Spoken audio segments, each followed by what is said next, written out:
Boa noite a você de casa. Quinta-feira já está no ar aqui pela TV Amazônia o quadro Nossos Direitos, já com a presença nos estúdios do advogado Dr. Paulo Hermes para falar nesta quinta-feira de um tema muito polêmico que tem, de certa forma, mexido com a nossa população. São as blitz, as operações de fiscalização, o Código de Trânsito Brasileiro que está sendo aplicado no município, principalmente através dessas operações. Boa noite, Paulo. Um tema polêmico que você traz hoje aqui nos nossos estúdios, né? Olha, Clédio, boa noite ao nosso amigo de casa. Mais uma conversa hoje com você, mais um esclarecimento sobre o que é seu direito, né? Sobre o que se pode, o que se deve, o que não se deve, né? É óbvio que é maravilhoso a gente ver o Estado na rua, o Estado trabalhando, né?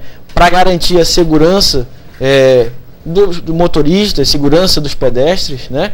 E garantir que a lei seja cumprida, né? Porque também não há lógica nenhuma algumas pessoas cumprirem corretamente a lei e outras pessoas passarem a margem dela como se fossem melhor do que as outras que cumprem a lei. O correto, Clédio, é todos nós cumprirmos a lei, fazermos o que estabelece a lei, porque ninguém é melhor que ninguém.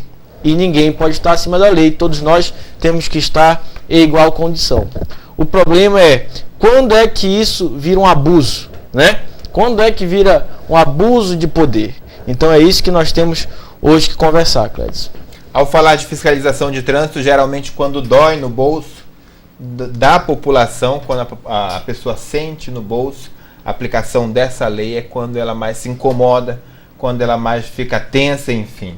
A gente vai começar a falar por retenção, né? A gente sabe que muitos veículos são removidos do local através do guincho, vão para depósitos e lá passa um dia, você tem que pagar taxas. Existe uma diferença, Paulo, entre retenção e remoção? E quando essas situações devem ser aplicadas?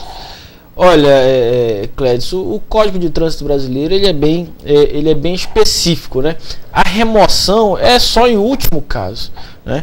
Quando há retenção, quando há uma blitz e você for constatado pelo guarda de trânsito que há alguma irregularidade no veículo ou com o condutor do veículo, e ele para você e autua, ele tem que permitir que se aquele infração for possível de correção na hora, que você corrija, né? Ou seja, se você está trafegando de moto sem capacete, mas você tenha como buscar o capacete na sua casa e vestir o capacete para sair conduzindo a moto, é isso que deve ser feito. O guarda de trânsito deve sim, dentro de um tempo razoável, permitir com que você corrija o erro, né? Se você está sem cinto, que você coloque o cinto.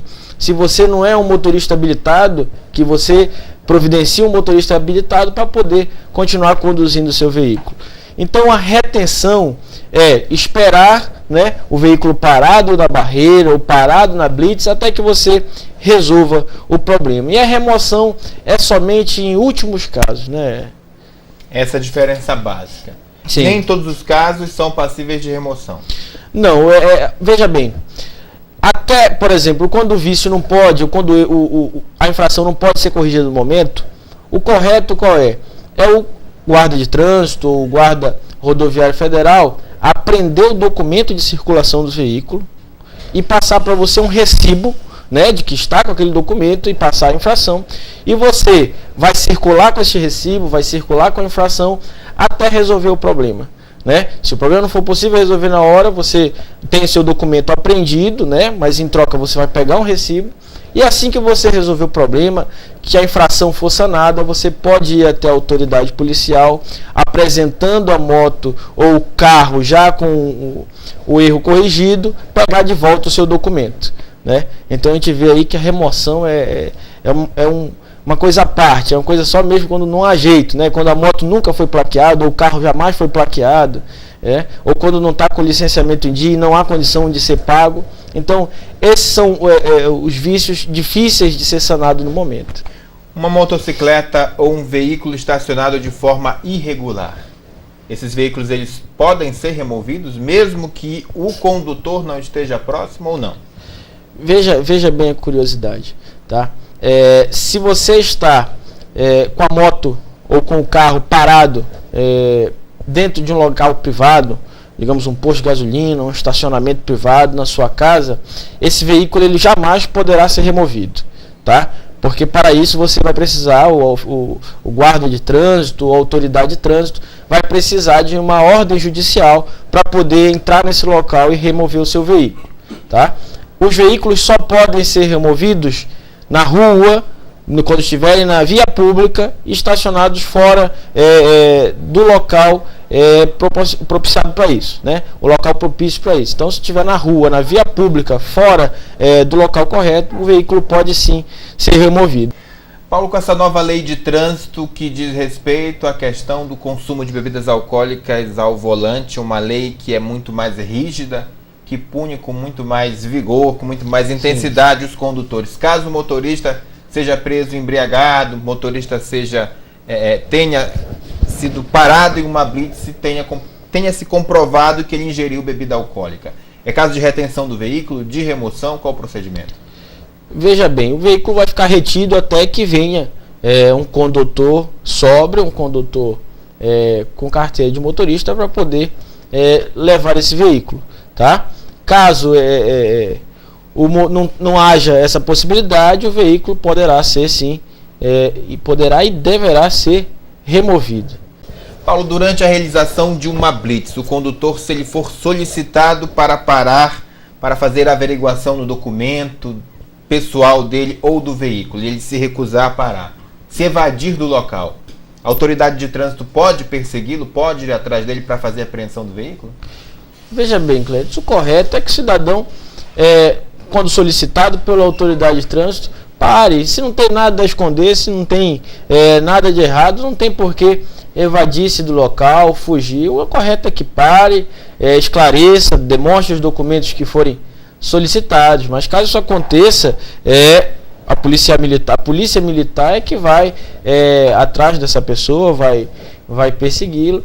E veja bem, se esta pessoa, após evadir-se do local, estacionar o seu veículo em um local privado, na sua casa, né, ou qualquer estacionamento que seja, o veículo não poderá ser removido, a não ser que, novamente, com uma ordem judicial, a autoridade possa ir lá e possa buscar o veículo.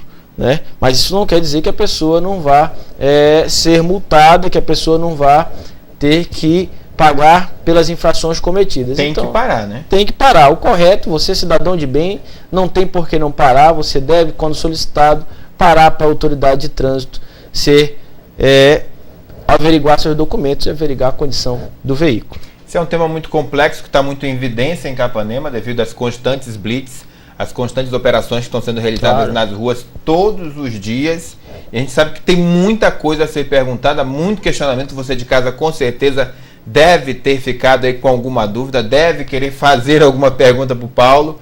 Qualquer pergunta ou solicitação, Paulo pode procurar, né? O importante, Clédio, é o cidadão saber o que é direito e o que é dever, né? O que é que a autoridade faz que é correto e o que é que a autoridade faz que é abuso, né? Então o cidadão em casa ele tem que ser esclarecido disso, né? Porque constantemente nós vemos os nossos direitos serem violados. Nós temos deveres, nós temos que cumprir a lei, como eu já disse, mas nós também temos que ter nosso direito cumprido e o Estado tem que respeitar o nosso direito. Então, quando há um abuso de autoridade, você, cidadão, não pode deixar com que isso aconteça. Você tem que se manifestar contrário a qualquer situação de abuso. Na primeira hipótese, no primeiro momento em que o cidadão desconfiou de que sofreu abuso dentro de uma operação de fiscalização, deve procurar quem logo de imediato? Olha, de imediato ele deve sim procurar a Polícia Civil, fazer um boletim de ocorrência e justificar ali a sua situação pelo que ele passou, porque se for constatado adiante que houve sim um abuso de autoridade, o Estado poderá ressarcir essa pessoa se assim for requerido na Justiça, né? Alguma situação, algum questionamento da semana enviado por algum telespectador, Paulo? Clédio, houve algumas sim perguntas, porque nós falamos da questão do trânsito, que nós íamos falar hoje, da questão do trânsito, da questão das blitz, da fiscalização no trânsito. Houveram algumas perguntas, em razão disso, já fiz todas as respostas aqui, com base nessa situação, né, na remoção irregular dos veículos, das motos, né, o abuso de autoridade, quando remove a moto sem dar o direito do cidadão corrigir qualquer problema que poderia fazer ali na hora. né? Então isso eram os questionamentos principais. Eu fico muito satisfeito de hoje de poder ajudar hoje o meu amigo de casa com as dúvidas em relação ao seu direito no trânsito. Do mais uma vez, muito obrigado pela tua participação e por trazer esse tema tão importante e tão polêmico no nosso município. Te agradeço, Clédio, agradeço ao amigo de casa, à TV Amazônia, por mais uma participação aqui no teu jornal. Fico muito feliz de poder trazer o direito das pessoas, mostrar o direito das pessoas, né? A gente vai para um rápido intervalo. Mais uma vez, obrigado. Desculpa te interromper. A gente vai para um rápido intervalo comercial e volta já para o terceiro bloco do Telejornal Notícias 13. Não sai daí que é só um minutinho.